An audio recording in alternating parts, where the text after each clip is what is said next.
What's going on, guys? I'm here with special guest Gabriel. Most of you guys know who he is. If you don't, he's the former director of scouting for the Chicago Bears. Over 30 years of experience in the NFL. Greg, it's an honor to have you, man. Welcome to the show. Well, thanks for having me again, and this is going to be a lot of fun doing this every couple of weeks. Yes, sir. Yes, sir. I think I'm excited. There's a lot to talk about. Training camp is officially underway.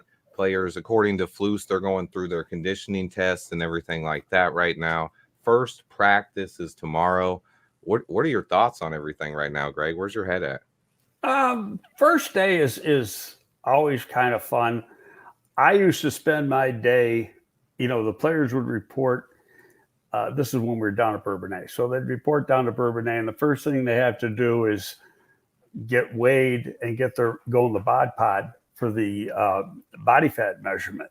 And now each player, and Jimmy Arthur does the same program Rusty Jones did. Jimmy Arthur, was brought up by Rusty Jones in the strength and fitness business. So each player gets assigned a body weight, okay, and a body fat percentage. Okay. And so let's just, you're a lot with skill position guys, most of them are in single digits, but let's just say it's and I'm just throwing numbers at the air. You got an offensive lineman and he's supposed to have 21% body fat and weigh 310 pounds. Well, if he comes in at 314, but at 20.5% body fat, he's fine. He's not overweight because it's muscle weight, being that his percentage of body fat is down. So that's how they've always worked that. But if you're high on your weight and high on your body fat, then they'll put you on PUP until you get it right. And that's something. And of course, you got to pass the conditioning test, and that's, I don't know what they do now. Our guys had to run 6 110s or 10 110s or something like that. I don't remember exactly what it was, but I'm sure it's similar to make sure they're ready to play football. Most of these guys, it's their job. They take it seriously. They're doing stuff. They get done with OTAs in the off-season program, and they might take a week off, and then they're working out every day until they get back here. Yeah, 100. And I think people have already asked this question. I know some people are confused about this when it comes to the physically unable to perform list. People have already assumed that Jamri Cromagh is out for 6 weeks. That's not how it works. Not in the preseason. Yeah, he has to be on that week one of the regular season. Correct. If you can't practice, you got to be on some sort of list. Mm-hmm. But you're not stuck on the PUP list until week one of the regular season, right? Right. Once that happens, they transfer you to in-season PUP, and they do that at the final cut down. Yep. But at any time, right? Now in camp or now in week one, if it's healthy, he can come off the PUP list, come back to practice. Right. Now the other designation was Karan Amagaji was listed non-football injury. So why is it non-football injury? Because the injury he had, and then he had surgery on his quad, happened when he was in college. So it's when they say non-football injury, it's a non-NFL football injury. Yep, meaning it happened in college, it didn't happen in the NFL. Right. Yep. And it's the same thing, if a veteran's playing basketball or racquetball or whatever, and he gets hurt and he can't practice, then he gets put on non-football injury. Yeah, 100%. And there was another question I had from Creighton Wilfrong here. He wanted to clarify if the Bears get any extra padded practices because of us having the 4th preseason game, having that Hall of Fame game. I know we get to report to camp early, but I didn't read or hear anything about having extra padded practices. Do you know anything about that? The padded practices deal with the regular season, not the off season. Gotcha. What's different now and it's changed just in the last few years. In fact, tell you the truth, and I said this on my other show with Aldo the other day, I think they stole it from the NFL or from the XFL. was his ramp up period. Yep. You know, you used to come out, okay, you'd have a couple of days of practice, you know, basically an OTA type practice, minicamp type practice, and then you'd be in pads. Well, now you got to ramp up for a week. And you've noticed today in the press conference, they said first padded practice is next Saturday. Mm-hmm. You know, so they're going a whole week. Now they get four days of practice, and then they get off a day. So that's Saturday, Sunday, Monday, Tuesday, off Wednesday, Thursday, Friday, Saturday is, you know, they're going to have 6 days of practice before they put the pads on. Now, in saying that, you got shells on, and it's not like mini camp and OTAs where you can't touch the other guy. You know, these can get physical, but you still don't have that added protection that you have with shoulder. You got helmet, but you don't have shoulder pads. Yeah, 100%. And you said it right there, 6 days we're going to have 6 full days of practice, or 6 days that could be practice days before they put pads on. And then only 4 days after that, after our first padded practice, which is next Saturday, 4 days from that until the Hall of Fame game. Do you see that playing a part in how the reps are distributed during the Hall of Fame game, considering we're only going to have one padded practice for sure? He could probably sneak in a couple more there, but you know they're going to rest before that game. So how do you see that? The games win Thursday night? Yeah. Okay, so Wednesday there's not going to be practice, be walkthrough type thing.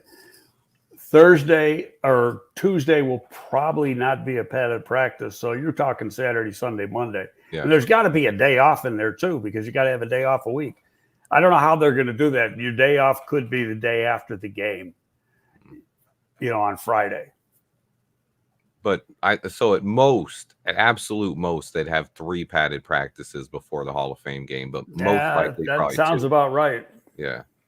So do you think that's going to affect the reps that they give to the starters in that game?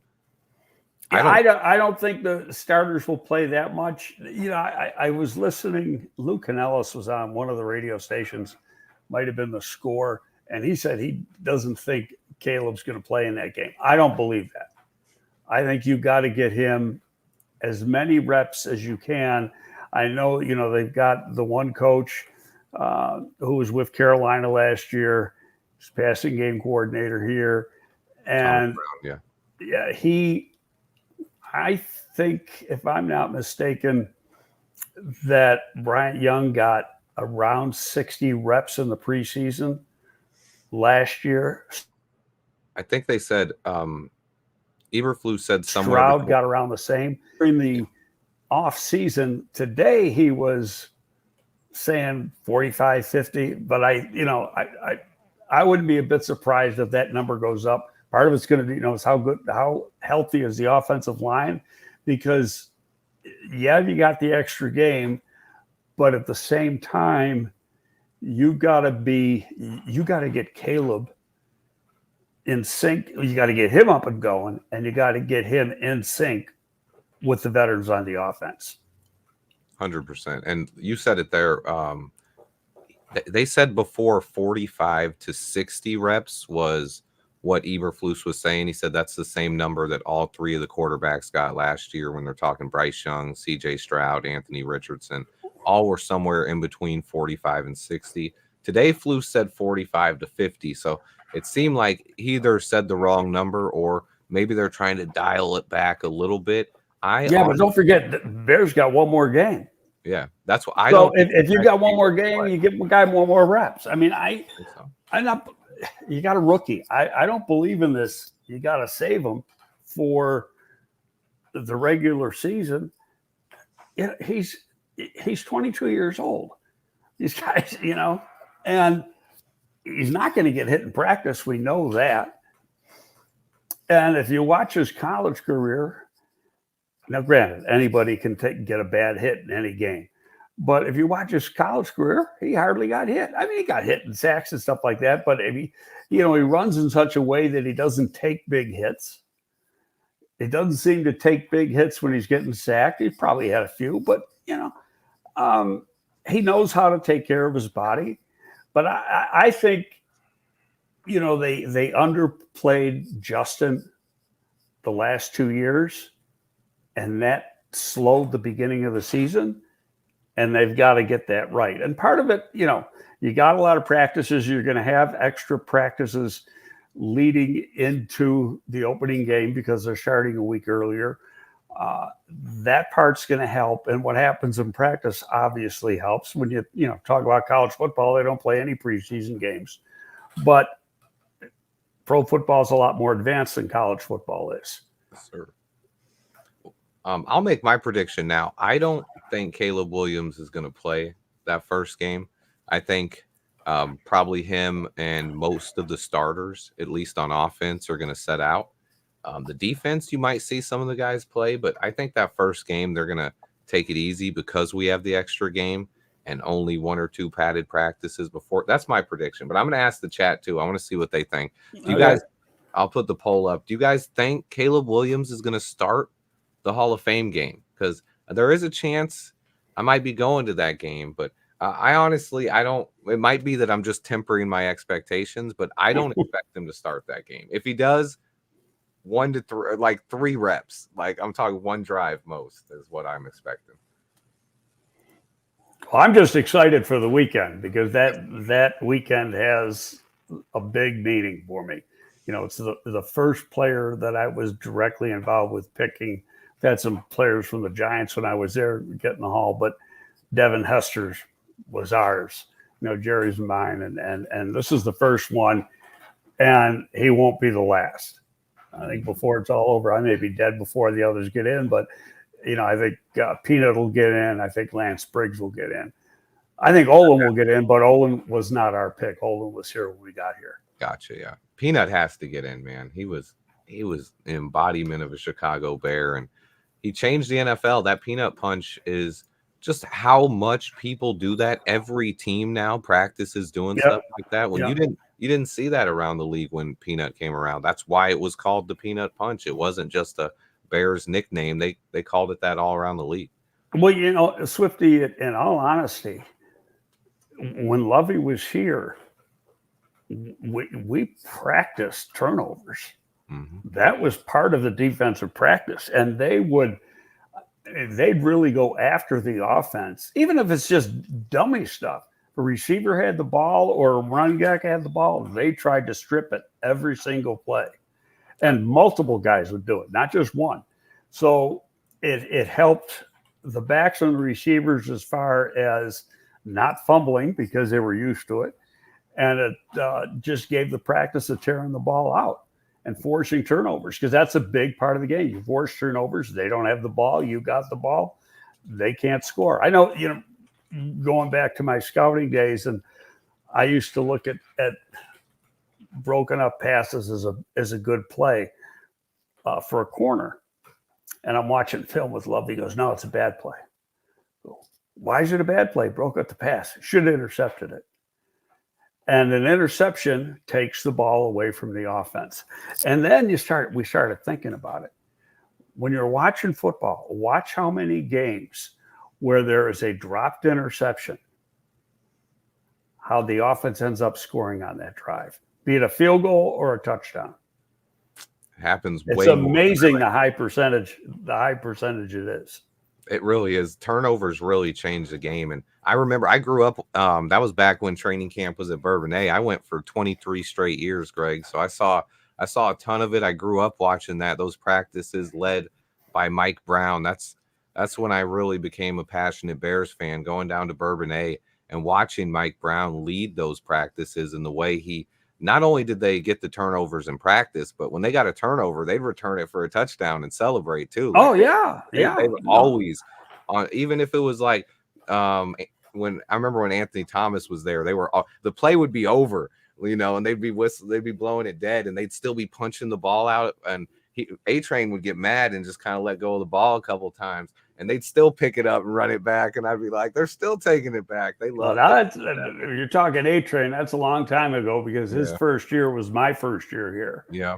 We did not draft him. He was drafted before, by Yeah, but he was a rookie. We came in, the draft was in April. We came in June, and I'll be honest, I was not, when I was with the Giants, I was not an A-Train fan. I wasn't either. And I liked Cedric. I thought he ran upright. I thought he was stiff in the hips, and actually I was proven right. I mean, he had a big rookie year, but he had a limited year, and part of it was his own fault. He had some issues, but Attitude. he had some athletic limitations that, we had a great offensive line that rookie year of his, but then after a while, he just, he had to have the blocking to get the good yardage. He wasn't getting a lot on his own. He didn't have the burst. Yeah, he was probably one of the slower running backs we've had in the last 20 or so years. And he was an upright runner too. So he took some bad hits. That was where my first training camps. My Cedric Benson stories at training camp were a little bit different. I was a huge Cedric Benson fan. This was the thing. I read the article that he was on the cover of. Do you remember ESPN, the magazine? They had started. Yep. It was pretty new back then, but Cedric Benson was on the cover of it, and he had like his arms like this, and he had those flames like going. Yeah, the tats. Yeah, dude, yeah. And I read the whole article on him, and I had watched him at Texas too, and I was a huge fan of him before the draft, and I wanted him over Cadillac Williams. I did like Ronnie Brown a lot, but Cedric was my personal favorite. So when we got him, I bought a jersey right away. I took it to training camp. Cedric wouldn't sign my jersey, man. He wrote because he would, how most of the players would go through that tunnel, where it was fenced off at both sides and the fans would be on there. Right. Cedric went the other way. He was on a golf cart and he just went behind the practice, and he was riding by like 20 yards away from me. So I had my jersey. So I'm running next to the golf cart. Cedric, hey, you want to sign my jersey? The guy driving the golf cart looks at Cedric. You want me to stop? Cedric goes, mm-mm. And they just keep going. I was just like, oh, man. No, he's a little different personality now. I got to know him pretty well. And personally, I liked him. I got along with him really well. That was not the case with him and some of his teammates, but a lot of that had to do nothing to do with him. It had to do with Thomas Jones. He was such a good guy. Thomas Jones was a locker room favorite. He was a fan favorite. I mean, Thomas Jones was a pro's pro. His arms and were that's the big. Best. Oh, yeah, but what's funny is we used to have double sessions a lot then early in the 2 days. Those were my favorites. I know. So we'd get done with the first practice. And a lot of times I'd lift after the first practice. If you recall, there was a tent in the parking lot, and that's where the weight room was. So we'd get done with that first practice. I'd go over, and that's where I'd get my lift in. Who's in there? He's not in taking a shower, getting ready to go to lunch. Thomas Jones was in there lifting, and he was doing a lot of curls too. Now he worked on them guns. For sure. He had lower body power too, but the guns. Oh yeah, without it. But a good guy too, real good guy. See, I didn't. What I had to do on those 2 days, Greg. We'd go for the morning practice, and then we'd leave, go get something to eat, some Italian beef or something, and then have to hang out at the mall or something for an hour, and then come back because there was quite a little break in between there. But those 2 days. What you doing? We did morning and night then. If you did that, we just hung out. My friend that I grew up with, his name was Dwayne. He grew up in Kankakee, so he actually had some family there. Mm-hmm. So if it was like 4 or 5 hours, sometimes we'd go to his uncle's house and just hang out there. Right. We'd find stuff to do. One time we organized a flag football game across the street from practice. We had a bunch of people over there playing flag football. My first year here, we were up in Platteville. Oh, okay. And it got freaking hot up there that year. And we had to, we're talking high 90s, and we're supposed to have like a 2:00 afternoon practice. Dick Duran was the head coach. And we had to postpone the practices till night because we just felt it was too hot for the players at that time and to get the most out of them. So we let them nourish up, get enough water in their system, and then we'd practice at night. It wouldn't affect the practice. What they did is they just reversed. They had meeting time in the afternoon and practice at night instead of the other way. Then we could meet. We were the coaches and the players were meeting till about 11 o'clock at night. You can't do that anymore. Well, I wish they would still let that happen because, I mean, the NFL gets more nuanced every year, more technical. There's more game planning involved. Why? But they keep limiting the amount of practice and everything and you're paying these guys more and more money too. I mean, I don't understand why they can't do it year round if you're making such an absurd amount of money, but that's for another topic. I won't get into that. That you know what? They got a players union for that, and it's a constant negotiation. 100%. So what are your thoughts on what Eberflus said with the reps? Do you think Caleb is going to get somewhere around 45 these 4 games? Well, okay, yeah. I mean, okay. Let's say you're right. He doesn't play the first game. That would be 15 reps per game. Mm-hmm. Okay, which is fine. You're going to play 50. You're going to give him 15 reps in the last game, even though you got a 2-week break before the opener. You know, I don't know. It'll be interesting. I just hope that he's ready. And we don't have that's the most important thing. We don't have that week practice with Indy this year either. We had a whole week of that joint practice last year. Yeah, there's just one day with Cincinnati.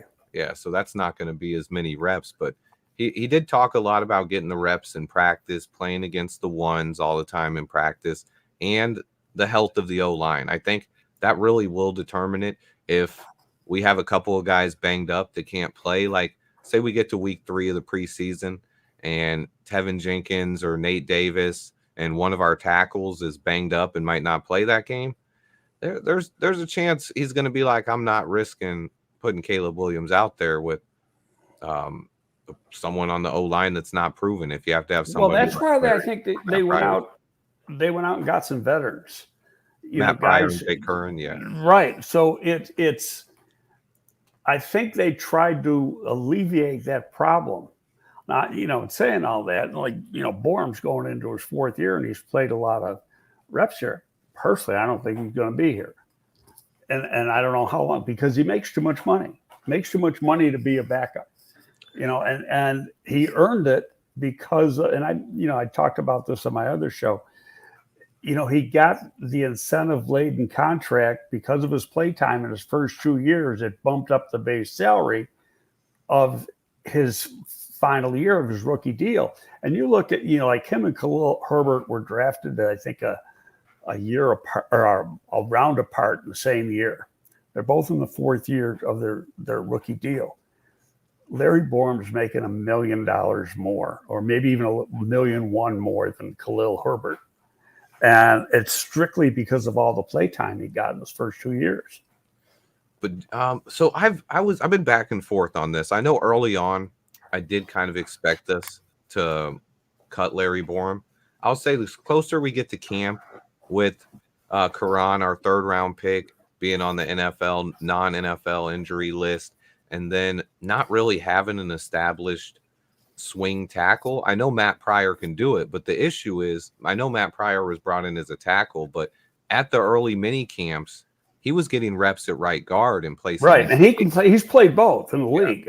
He's got reps at both. And you're right. I mean, injuries are going to play into it, but I still think if it gets down to it, the Bears are going to say, "Hey, Larry, you want to be here? We got to adjust your contract."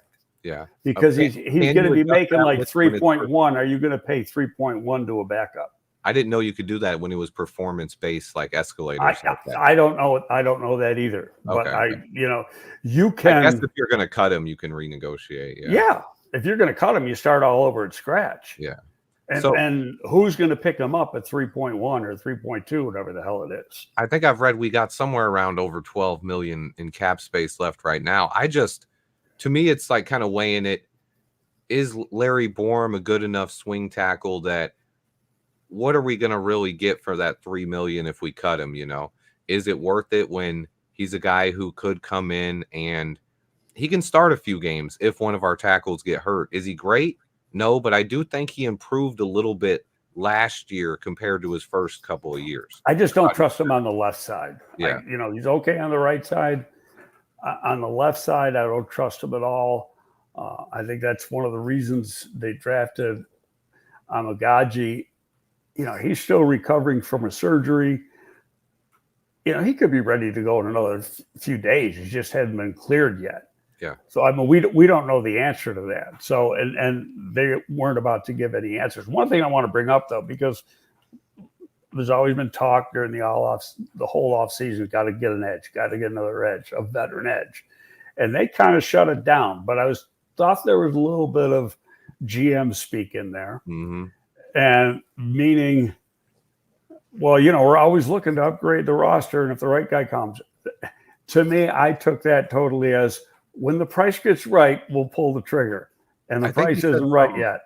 I think he said something very similar last year. I remember him saying a quote that was almost identical to that a few weeks before we signed Unique. So to me, I didn't really. Well, he actually signed before the first week was done. Yeah. But then you have to go by league rule. You got to go through that ramp up stage now. Out of like the first preseason game, and then he might have had a little ding during training camp, so he got like one preseason game of reps. Yeah, and that was, I mean, that's another reason for his slow start to the season. I know a lot of people are down on Unique. I thought he played much better once we acquired Montez Sweat. And honestly, before we had Sweat, we didn't really have a defensive line where he was capable of getting 10 sacks. How are you going to get 10 sacks without anyone else to draw attention away from you? When he was getting doubled. They said, okay, this is the guy we got to stop. We don't have to worry about anybody else. Our D line, it was him, and it was going with Justin Jones, Andrew Billings, and on the other side it was DeMarcus Walker, or even at times a lot of Rasheem Green because Walker got banged up, right? And Dominique Robinson. So yeah, it was a rough situation. So Green's gone, and the guy who's got to really use the term shit or get off the pot is Robinson. Yeah. I mean, 100%. The gun's to his head. This is his third year. He did not take the jump in the second year that we thought he'd take, that the coaches thought he'd take. And, he basically started off quick, leveled off, then he never started climbing the mountain again. And to me, if he doesn't start off real quick in camp, he's going to be on the outside looking in. And the one guy that they seem to like, because they mentioned him a couple times in the off-season program, was Jacob Martin. Oh, yeah. Who actually played his best football with Lovey in Houston. So he's played in this exact scheme. Did not play. He was at Indy last year, but he did not, so he's never played with Flus. But he played for Lovey 1 or 2 years down there, and he had, playing in the rotation, he had 4 sacks in 21. And then 22 and 23, he missed games. I don't know what the injuries were. Not a big guy. He was coming out. He was at his pro day. He was 6'0", 2'0", 236, but he ran a 4.58. And he had a sub 7-second 3-cone. And I guess, jumped real good too. So he's quick, explosive, can change direction. I talked to Ballard. Ballard said he was playing close to 250 last year. And Ngakoue, he's basically the same size as Ngakoue with more speed. Is he going to give you something? Is he good enough to play in the rotation? I don't know that, because to me, he's a number 2 man in the rotation, not a number 1. So that means Booker's got to be number 1. And is Booker number 1, being that he's a rookie and how raw he is coming out of college? He's got the talent to be, but is that going to be this year? Yeah, I think that's something that they're still going to keep evaluating. I think it's very likely we could sign a veteran pass rusher, even someone like Carl Lawson or Emmanuel Ogbah or something. Before Ogbah, the thing with who was the other one you said? Carl Lawson. Oh, played for the Bills? No, he played for the Jets and Bengals. Oh, that guy. Yeah, the only problem with him, he's got real short arms, and has had the injury bug the last few years. After he signed that big contract with the Jets, yeah. Mm-hmm. Productive, but 31.5-inch arms, and you got a coach that loves length. I've just said not specific names, but I mean, I know Right. someone mentioned to me Justin Houston as well. I liked him last year, but he is a little bit older. But Yeah, he's I like think I still think 36 years old now. I still think Unique's the favorite. I think someone just mentioned in the chat, where was it? I didn't catch this, but on the last 1920 Bears drive, he said that Unique made a brief appearance there on the show. Did anyone else in the chat see That that? was on earlier this week. I haven't watched it. I watched it, but I don't remember seeing Unique on there. But hey, if he was on there, maybe that's a hint. Was he in the building? Because I do think there's a good chance he comes back, and if he I does, agree with you. I think it helps and us I a think lot. he's the logical guy because number one, he knows the scheme and they know what he can do. And everything he did, he only did in 13 games because he missed the last 4, and he only had 4 games with Sweat before he got dinged up. But those were 4 pretty good games. And he just missed a couple sacks too. I think if he was healthy all year, he can really help us out. I think DeMarcus Walker's a little bit underrated too. He can set the edge on first and second down. He could always rotate inside on third down, let Unique come in and just get after quarterbacks. That's what he does best. He's done it his whole career. Yes, he wasn't as productive as he had been last year, but it was his first season not getting 8 sacks in 7+ years. He had 7+ years of at least 8 Yeah, sacks. he had averaged 9.5 sacks a year going into last year. Yep. So that brought down the average. So, I mean, he had been very, very productive, for every team he's played for since he came into the league. And personally, I'm excited about Austin Booker. I know a lot about him. Watched him a lot. It's a, I don't want to call it a funny story. It's a good story because I watched Kansas a lot, and the reason being was Ballard's son was the backup quarterback. He ended up starting 2 games as a true freshman last year. Oh yeah. So and the coach is a friend of mine. He used to be the head coach at the University of Buffalo, my hometown. So I'm watching Kansas, and there's this edge who's like really lighting it up, putting consistent pressure on, not always getting sacks, but he's always getting pressures, and playing mostly stand up. But he was skinny. Now from the knees down, he's a toothpick. But so I started doing some tape, liked him, and then I said, oh, okay. He's a junior. He can come out, but he's got 2 more years of eligibility. And because one, I think, was the COVID year, and then he rarely played. He started off at Minnesota. So he was redshirted 1 year, and that was the COVID year. Then the second year, he was a backup. He had 6, 8, 10 tackles, something like that. And then he transfers to Minnesota for 23, and he just tears it up. And he was just scratching the surface. Well, I asked Ballard about him. He goes, I don't know anything about him. I'll ask Cole. And Cole gave him raving reviews because then Ballard called me back. He says, Cole really likes him. He goes, the kid's a hard worker. He's easy to get along with. All his teammates like him. But Kansas thought until the day he declared that he was coming back. There was no question that he was coming back. What changed his mind, I don't know. And I don't know if you were listening to the NFL Network on the day of the draft, day 3 of the draft, or you're listening to ESPN, but Daniel Jeremiah said, had he stayed in school, he was a second and maybe a late first next year. I heard that, yeah. And that's something he was in my edge rankings. I never took him seriously as a guy that was coming out this year because I had him as a sleeper and a guy who was going to be one of in the top 5 to 7 guys next year in that really stacked edge class. And next year's edge class is absolutely loaded. It's tough. I was making my top 10 the other day, and it's tough trying to squeeze it down to 10 names because there's 13 to 15 guys that I think are capable of going in the top 2, at least day 2 pick if they put things together this year. It's a stacked class. So maybe he was smart coming out early, but I don't know. So just to change the subject a little bit, what do you think of the 2 Ohio State kids? I like them both. I know Jack Sawyer's never really lived up to his potential, but I've always loved he looks physically like could be he's related to one of the Bosa brothers. Right. Yeah. You're right. Yeah. And that immediately makes me. Well, they really have moved him around a little bit. Mm-hmm. See, I'm not a big fan of the other guy. I think the other guy's more of a run defender than a pass rusher. Mm-hmm. Except when he plays Penn State. When he plays Penn State, he has a big game.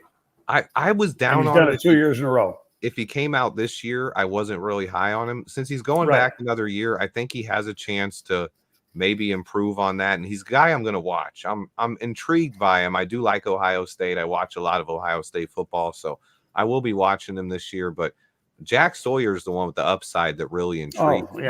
Like, if and you're right when you say Bosa. Yeah, he would have been there with Austin Booker as a guy that he would have been slept on because he's underrated, but he has that potential that, hey, I would have taken him on day 3 and traded a pick for him. But we'll see how he where I have him in my top 10 right now. I think I have him somewhere around 6 or 7. I like Sawyer a lot, though. Where do you got the Tennessee kid? Oh, he's number 1. Easy. Yeah. Now, I just heard the other day he might have some issues, but that remains to be seen. I mean, you hear a lot of bullshit, but there's a lot of other guys like, I mean, Scourton, Michael Williams. There's a ton of talent that and then you even have 2 kids from Penn State. I watch a lot of Big Ten as well. Penn State just got rid of Chop Robinson and Adiza Isaac, and they have 2 other guys coming up now. Yeah, they're waiting in line. Yeah, they just have, and it's like, well, we have to see how these guys play. Maybe it takes them a year or 2, but they could come out and dominate right away. So, yeah. I think Chop Robinson's going to be a hell of a pro. He is one guy I think is going to be, when you look at his production, he's going to be better as an NFL player than he was as a college player. Yeah, he was just starting to scratch the surface. Mm-hmm. And then I'll get back to the Bears a little bit, I guess. I'm really excited about this team. When Ryan Poles and Eberflus talked today, they talked about some things like the players leveling up this offseason, the roster being better. The position battles are going to be a lot tougher. It's going to be harder to make this team. There's going to be more competition, and that's going to bring the best out of everybody. I think overall as a team, they've been building this foundation for 2+ years now. This is year 3. I'm really excited about everything on this roster. I know we have a rookie quarterback, so that does temper expectations a little bit. But when you look at it, I've talked about it, he's in a better position than CJ Stroud was last year. So I'm high on this team right now. I think the upside is just through the roof. Obviously, it's not just for this year. I think that's what a lot of people do. They try to bottle up all that hype and expectation for this year. For me, it's for the future of this team. The next 3 to 5 years, I see a Super Bowl window opening. I'm knocking on wood because I don't ever like to jinx anything. But that's what I feel, Greg. How do you feel? No, they got to continue to accumulate talent. They got to use the cap the right way. He did the right thing in cleaning out the cap. And so now he's got space to do things the way he wants to do it. But you're getting to a point where you got to pick and choose who you want to give money to. Perfect example will be Keenan Allen.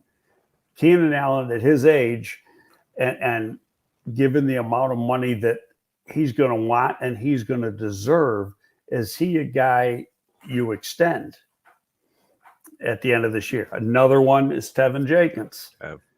Okay, you look at the money the kid at Denver got the other day, and you look at the money some of these kids got in free agency, and guards are getting in that $20 million a year category, the real good ones.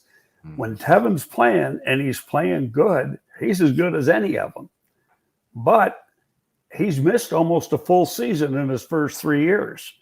He is yet to play a full season. He misses a lot of practice time. He misses a lot of game time, and he's not their draft choice. So, to me, it's 50-50 or maybe even less than 50-50. I think that's one of the reasons they drafted Amagaji, is because he can play inside. Yep. Yeah. And I just don't know if he's going to be a guy that, he might say, hey, yeah, we'll sign you, and this is the money. But he may say, no, I'm going to hit free agency, and he might get $15 million in free agency. Yeah, I could see it. I mean, if he's healthy all year and lives up to the potential I think he does, I was talking about it the other day. There's now 5 guards in the NFL that in the last year have signed for $100 million extensions. That's a lot of money to play a guard. It's never been that much since I've watched NFL in my life. So the market is kind of blowing up. It's bad timing for Tevin Jenkins right now, where if he's healthy all year, and just hypothetically speaking, if Tev was healthy all year, I could see him making a Pro Bowl if he starts 17 games, and then his value is going to skyrocket. And that's where it's like, I don't want to pay him $100 million. As much as I love Tev, he's one of my favorite players on the roster. If we could get a little bit of a value from him, I think I'd even pay him upwards of $15 million a season. But $20 million, 5 years, 100, no, I'm out. Like, well, I think the key is because I know Poles is real big on being durable, and so and to date, since he's been with this group, he has not been durable. So he's got to do it this year. Yep. He's got to show up for all 17 games. He can't be missing practice time. That's the issue, though. What's your thought on it? Because if you play 17 games in the contract year, you're going to want to be paid probably like you're going to be healthy the rest of the time. And just doing it one season, I don't know if that's enough to bet on it long term. I need something there. Hopefully, Poles could negotiate it out. But that's why I'm with you, and I'm trying to brace myself. As much as I love Tevin Jenkins, I think it's at least 50-50 he's not back next year. I said the other day on my other show, I think, with one, they got 3 picks in the first 2 rounds next year, that an interior offensive lineman is one of those picks. Defensive end, interior, and then if we lose Keenan Allen, we could even get a wide receiver in the second round or something. But I mean that's a distinct possibility, because I'm not counting on him being back. I was originally, but then you think DJ's going to want more money, and there's only so many dollars that you can use, and you've got to always prepare for the next guys coming up. You got to have that reserve. I think the worst case scenario there is like, if say Keenan was our best player this year, DJ gets banged up, misses a couple games, Rome takes a little bit to get going. Say Keenan has 1,500 yards this year or something, which is entirely possible if he's healthy. But it's not. He never done it before, though. Yeah, he's got over 1,200 a lot. But if he did something like that, and you wanted to keep him another year, I still don't think Poles would pay him. I think he would be eligible for a franchise tag where you could slap it on him for 1 year. Keep that production for another year with Caleb. This is not highly likely, but I'm saying in a situation where he somehow becomes our best player and you don't want to lose him because he's that important to the offense, we could always do that. We always have that ability there because we have flexibility with Rome and Caleb both being on rookie deals. Franchise tag, I think, for the wide receiver position is going to really take a jump next year. Yeah, probably because some of the money guys got this year. But and I'm losing my train of thought of what I was going to say. There's no question he's a good player. He's going to help the guy from a leadership standpoint. His route running is exceptional. He doesn't drop anything. He's got good run after the catch. So all that's going to help. But at the same time, you know, DJ's a lot younger. You're going to have to take care of DJ. And you know, there's other guys that are going to be coming up that you're going to have to pay too. So, you know, could be he was the one guy to get Caleb up and running, help Caleb get up and running, help Rome, because Rome's going to be ready to be number 2 next year. Mm-hmm. And then, so I'm just trying to look at it from a front office perspective and how you try to wheel and deal with these things. And sometimes you got to make tough decisions. Yeah. I mean, in an ideal situation, I'd love to sign Keenan to a value deal for 2 more years. Like if you could get him at something cheap, but his first press conference was right after the Justin Jefferson extension. And he was asked about wide receivers making money, and you see his eyes light up. Oh, Even though he's made over 150 million in his career, like the money's still way up. He's not going to pass up if some team out there offers him a big chunk of money. And that's where, but this is my thought on that. This is something that Ryan Poles is doing. It's an entire process and he sees the whole thing. he's prepared for that. He's fine if Keenan Allen walks next year because he knows we will then get a compensation pick and from the Keenan Allen. And if he let Tev walk, there's also the potential that Ian Cunningham finally gets his job next year. That would in turn lead to 2 third-round comp picks. So that's something we haven't had in Chicago for a long time. So I like that. Now, it's interesting, though, and I'm not sure how it plays out here because I don't know the exact rule. But if you've been in the league a certain amount of time and you become a free agent, it's like the highest pick you can get as a comp pick is like 5 or 6 or something like that. But it might be what I don't know. Does that mean like X amount of years with current team? Where in Keenan's case, he'd just have 1 year here. Mm-hmm. Where if he was still with the Chargers, it'd be a different story. I know when I read the formula, I thought the biggest factor was always money, like how much money they get paid. Well, it's game time too. That's why they don't distribute it. They don't distribute it right after free agency. They distribute the pickets. In other words, is this? Let's say he was a free agent instead of a trade acquisition, and they gave him $18 million, and then got hurt in the first game. Chargers would have got nothing out of that. He gets thrown right out of the formula. Ooh.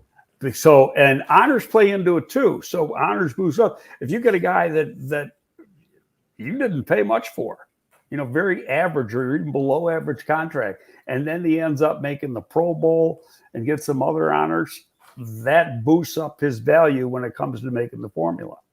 Yeah, 100%. And I think that's something that he's gonna by next year. I don't see us spending big in free agency like we have this year and even a little bit last year, the big Tremaine Edmonds, TJ Edwards, Nate Davis.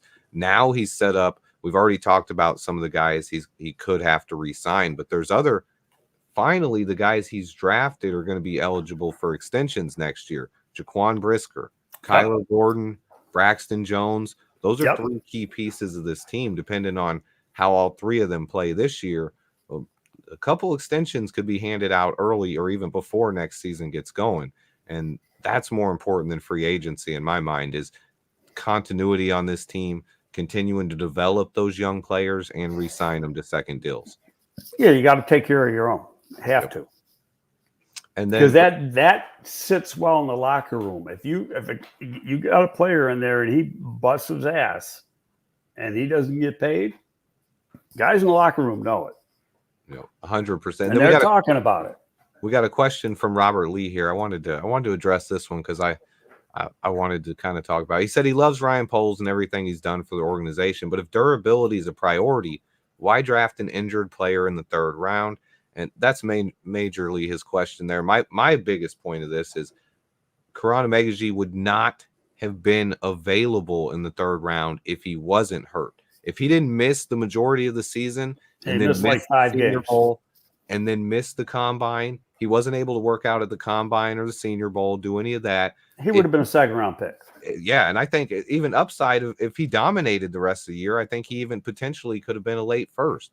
I like him better than Jordan Morgan when I watch his tape, and he went in the 1st round. So, yeah, no, I mean that's not even a contest. That one, no, his tape was very impressive. Now you got to take into consideration who he's playing against. mm-hmm. He's not playing against the big guys, but you just look at the rare traits. You look at his strength, his bend, his feet, his flexibility, all these things.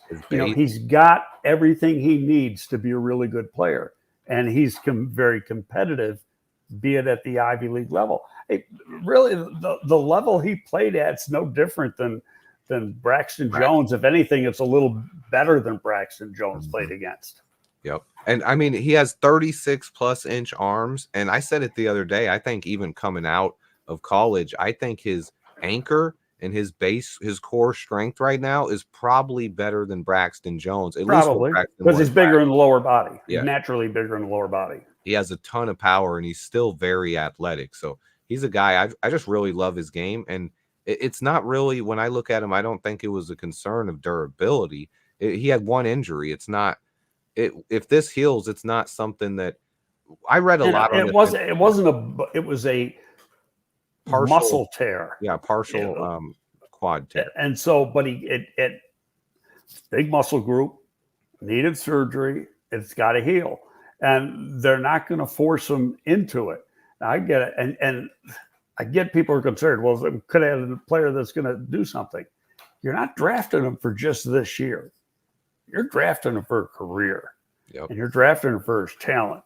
And so, personally, I didn't see him as going to be a starter this year anyway. It's next year that I thought he was going to be a starter, and place I thought he might be starting was left guard, because I just, going back to the conversation we just had. Yeah, I agree with that completely, because even if he was 100% healthy, my biggest concern with him, it was kind of like Braxton Jones coming out. You just touched on it a little bit, but not only the jump in competition, but he's also a bit raw as a tackle. He still needs some development. He needs some time with Chris Morgan. So just like when Braxton Jones came up, he won that starting left tackle job, and that's because we didn't have much talent on the roster right now. He won it, and what's funny is he won it in mini camp in the OTAs without pads. Yeah, that's how bad our line was, though. I think the testament here is now the line is so much better that he's not in the same situation that Braxton was. We have established tackles on both sides, and we have starters and some competition at every position in the interior. So he was drafted as a developmental guy, a guy who spend a year with SEMO, get healthy. If he's ahead of schedule and can do that by midseason, that's great. But if not, guess what? Going into next year, you have a guy who could replace Tevin Jenkins, or if Braxton Jones takes a step back or falters this year, he's a guy who can battle for that left tackle job as well, which I don't see that with Braxton. But worst case scenario, you've protected yourself at a very important position, which is left tackle. Well, and people say, well, why not move Braxton into guard and let Amagaji play left tackle? Well, number one, this will be Braxton's third year playing left tackle. And in my opinion, he is a rare athlete for a tackle. Left tackle, right tackle, any position. He has got rare athleticism. He's got quick feet. His ability, when you watch him in space and play this outside zone scheme, and he's got to get out in space and pull, there's very few tackles in the league that can do what he does. He's awesome in space. Okay. On those yes, he needs to. He still needs. Order his base. Yep. I think his anchor, and it's going to be even better this year, because you look where he came from, and it wasn't going to fix it overnight. Yeah, I mean, if that kid had gone to Michigan or Notre Dame or Ohio State, it would have been a high first-round pick. Yeah, it would have been the difference in quality of competition he played, plus something that's underlooked a little bit as well is the quality of the weight room and the strength and training. Exactly. And that's I've been to Southern Utah. Okay. I don't ever want to go again. It's not anything that you want to write home about. I would say, now, obviously it's been a long time since I've been there, but I'd say it's one of the worst FCS programs in the country. It's not like they win football games there. Yeah. And so, where he came from to where he is right now, that's all on him. He did it because he wanted it, and he had the rare talent to do it. And the smarts. His football intelligence is always talked up as well. He's a smart guy, and he works. Yeah, absolutely. I think one of his biggest mistakes his rookie year was he was smart. He was asked, or how our media team is, but he was asked. He was kind of badgered about it. What's your biggest weakness? And they were asking him specifically about his anchor, and he said I need to get better at anchoring against the bull rush, especially against pass rushers. Once I get into the flow of the season, and hey, defenders heard that, and they came at him. They challenged him with it all year. They were, hey, bull rush almost all year on Braxton, because they knew that was his weakness and they put it on him. But over the last 2 years, he has gotten better.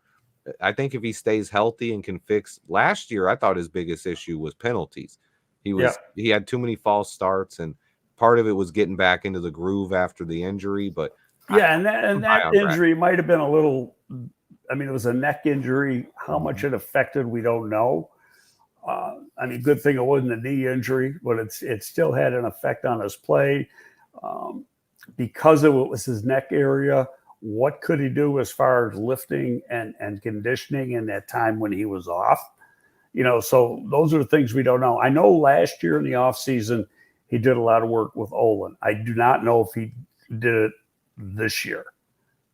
I'm hoping he did because, Olin's going to help him with what he needs. Yeah, Olin's got that experience. I love Olin Kreutz, man. You can never go wrong with Olin. Well, he's got in Vernon Hills, he's got a gym, and he works with a lot of linemen. Then he's the line coach at Carmel Catholic also. Oh. Jason McKee knows the head coach, and we got a bunch of experience on that coaching staff at Carmel. They're going to have a hell of a football team this year. Ooh, I might have to make it up there and watch them sometime. But it's an exciting time. I'm high on Braxton Jones. I think he has the upside to be, if he can reach his ceiling, I think he can be a top 10 left tackle in this league. No question. No question. And I've heard people that don't like that take, but you mentioned it. What he's done was so impressive. He came from such a small school, and then he was a 5th round pick. He took over the starting left tackle job, played every snap his rookie season. Now, he wasn't amazing. He didn't go to the Pro Bowl or win Rookie of the Year, but he went from Southern Utah to the Chicago Bears and played every snap at one of the toughest positions to play as a rookie, especially left tackle in the NFL, and taking on freak edge rushers, different size and speed guys every single week. Some of the craziest freak athletes, because that's where the freak athletes are, defensive ends. Those are the crazy size speed guys, and he did a great job, I think. And if he can stay healthy, sign me up for some Braxton Jones getting that extension. The guy I think is the question mark, because I don't know what happened. Maybe you got the answer. Maybe you heard something I don't know.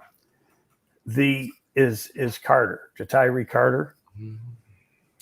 I wish he's starting games last year in the beginning because Nate Davis is out, and he actually played pretty good. You look at the tape. Then something happened. Because the end of the season, he's not even dressing. Mm-hmm. So was it because he was a guard only that he wasn't drafted and that he couldn't swing between tackle and guard? I don't know. Or was he in the doghouse? Yeah, that's something that's tough because everything I've seen from him, even his rookie season before last year, when he was called on, he performed pretty well. His tape looked pretty good in the preseason. He wasn't perfect. But he looked like he got better last year, and he stepped up all training camp when Nate Davis wasn't there. That entire week I was in Indy watching him scrimmage against the Colts. Jatiri Carter was out there every day hustling and looking good. He didn't look like a liability. And then he's another guy too that didn't come from a real strong program. Georgia Southern University, or Southern, And I've said it on my show. I don't know if you were listening. Do you know he had Division I basketball scholarships? He was a point guard. He was a point guard too, and he could dunk. 250-pound point guard. I love the way. So you got those movement skills. He also was down at the Senior Bowl. I thought he performed really well in his one-on-ones. I like Carter. I think I don't know what happened there, but we're gonna have to ask the coaches sometime because I don't know if they'll ever tell you, but I'd love to know the answer. We might find out this year at training camp if he's not. Because if minicamp was any indication, he wasn't that guy this year either. Because when Nate Davis wasn't there, it was either Jake Caron or Matt Pryor coming in at right guard. Right. And it was like, and Ryan Bates. And it's like, where's Jatiri Carter? Didn't seem close to the rotation. So he might be in danger of not even making the roster this year. Right. So. And to me, I just wondering if it's the mental and he's not trusted from the mental aspect. Yeah, that he might blow some assignments. I don't have the answer because physically he's pretty darn good. Yeah. Well, we also know. I know Flus is weird with those weight conditions. I know he was close to 320. I thought before, so maybe if he went over that or not a practice player, we know they want that hustle. So maybe there's something he's doing where he's not hustling, but something back behind the scenes is kind of caused him to fall out. Well, it was a red flag to me when he wasn't dressing at the end of the season. Mm-hmm. Yeah, and I don't see him that. We'll find out early in training camp, but if he's not in the rotation in minicamp already, he was being replaced by free agent signings who usually when they bring guys in free agents, they start them at the bottom Right. and let them work up a couple practices. But those guys were already ahead of Ja'Tyre Carter without even practicing in pads. So to me, the writing's on the wall for Carter. It's a mystery on what exactly happened, but I liked what I saw with him when he had a chance. Mm-hmm. And I loved his attitude, his movement skills. He was a guy I liked. But Annie's Creighton just said it here. He has been working out this offseason with AJ Shipley. Yeah, I saw that. With Kevin Jenkins, yeah. Right. But, how long was that? It was probably for a couple weeks in between the end of the offseason program and now. It's not like he's done it every day all year because they were here, obviously, for a while. He's going to be an interesting guy to watch. Real interesting guy. Curious to see how it happens. And if it plays out kind of like I expect a lot of these reserves to get a lot of time in that first preseason game. And maybe that will determine some of this. They want to know where he's at. Hey, maybe even if Tyson Bagent starts, you never know what's going to happen that game. But hey, I'm interested with Ja'Tyre Carter because I love his personality. And honestly, I like him better than some of these guys. I don't know much about Jake Curran, but I do like Matt Pryor a little bit better. But Pryor's been in the league, and Curran, the offensive coordinator knows him. Played for him for a few years, and he started games in Seattle. So, there is a connection there, and he's got the ability to play more than one position. He can play inside or outside. Yeah, 100%. And I think that's where it kind of limits what they want to do because they want their interior guy, similar to kind of what Ryan Bates can do. You can play either guard spot or center. And so when they have another guy, they're only going to keep 7, maybe 8 guys active on game days, right? So, usually 7. Yeah. So you have a backup guard and a backup tackle. Right. And I mean, injuries obviously are going to play into it. But for the most part, the rule was you had 9 on the roster and you dressed 7. Mm-hmm. And that would be right now. I mean, it would be the loser of Coleman Shelton and Ryan Bates. I would say Ryan Bates is probably your 6th man. And then Matt Pryor is probably your 7th man. And when you start looking at the rest of the 2 other guys that are going to make the roster, you're thinking Ja'Tyre Carter's job is not guaranteed at all. He might not make the team. Hey, Amagaji's got a 3rd-round bonus wrapped up. He isn't going anywhere. He could always get stashed on the IR, though, right? Right, but then the thing is, then he can't practice. Yeah. What if is it the same if they keep him on the non-NFL injury list all year? Well, then it's the. I think that I got to check into this one because that's a good question. He stays on that list if he's going to be ready to practice during camp. Mm-hmm. In other words, pass the physical. He's been cleared. Then he comes off that list. Okay, and then if he goes back on, it's PUP, not NFI, because then he would have gotten hurt. Yep. As a performer for the Chicago Bears.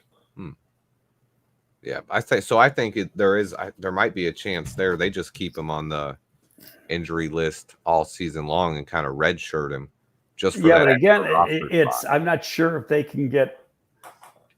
You could IR him at the final cutdown, and then after 4 weeks, you can open up his practice window and you give him 3. The worst case scenario is you're giving him 3 weeks of practice.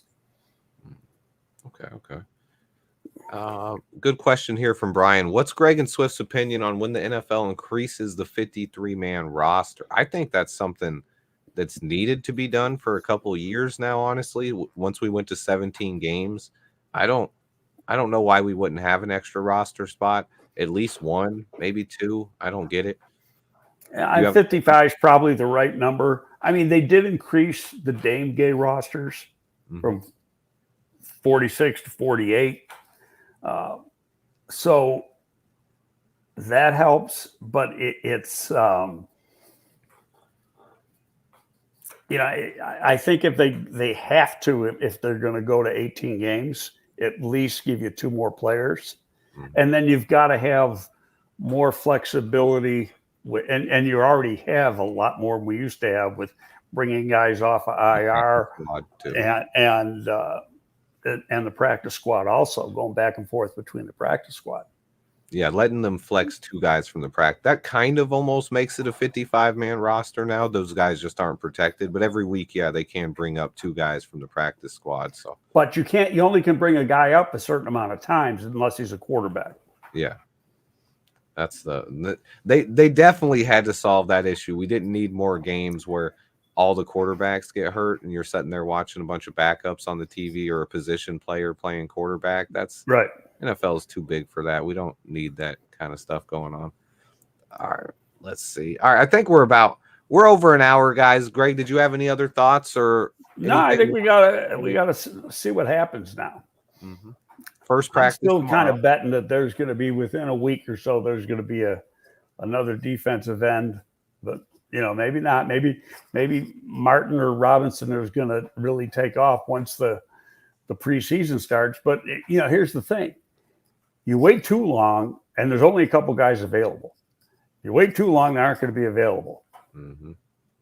So yeah, I think that's a big thing. I think we still need one more guy on the defensive line, but there's nobody out there that's really a difference maker. So to me, just bring somebody in. But they might want to, sometimes they want a week at camp to see where the guys they have are. Let's see where the guys we have are before we decide if we need to make that move. I could see that too.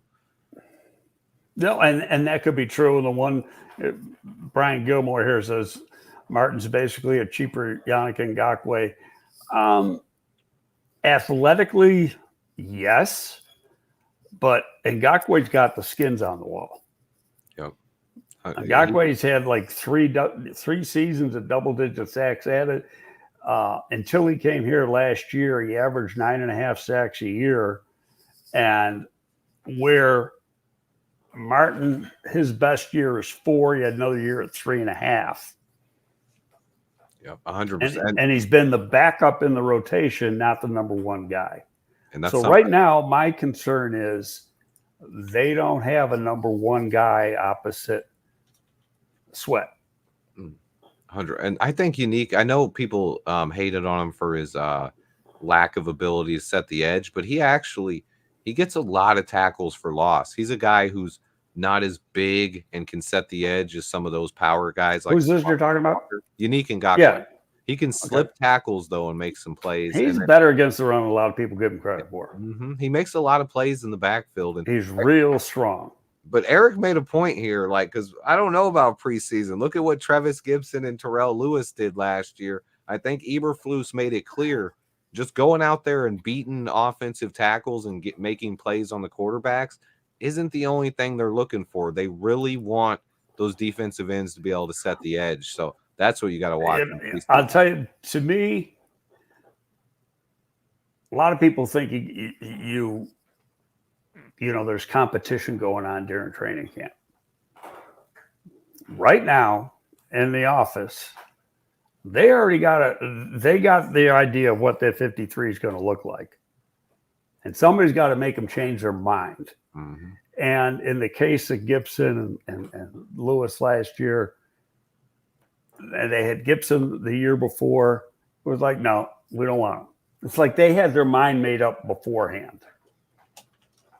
Because they did. If you went strictly off the preseason games last year, they should have made the football team, or one of them should have made the football team because of the production they had, but neither one did. And reality is, I think Gibson went on to Tennessee and he didn't do anything there.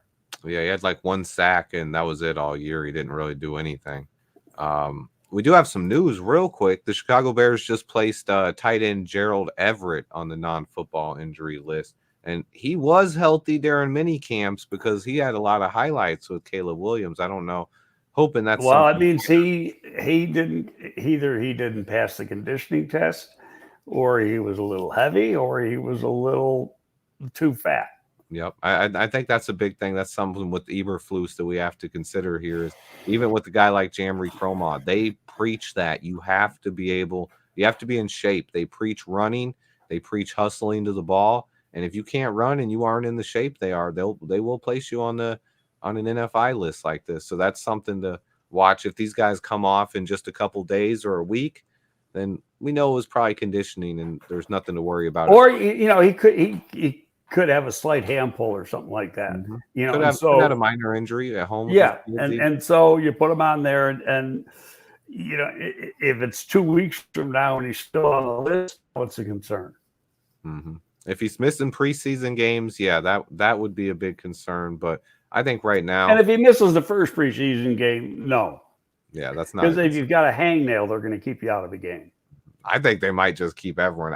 I'm hoping we might see a little bit that game. I'm excited to see these guys play. So I'd love to see Caleb and the offense come out for at least one series.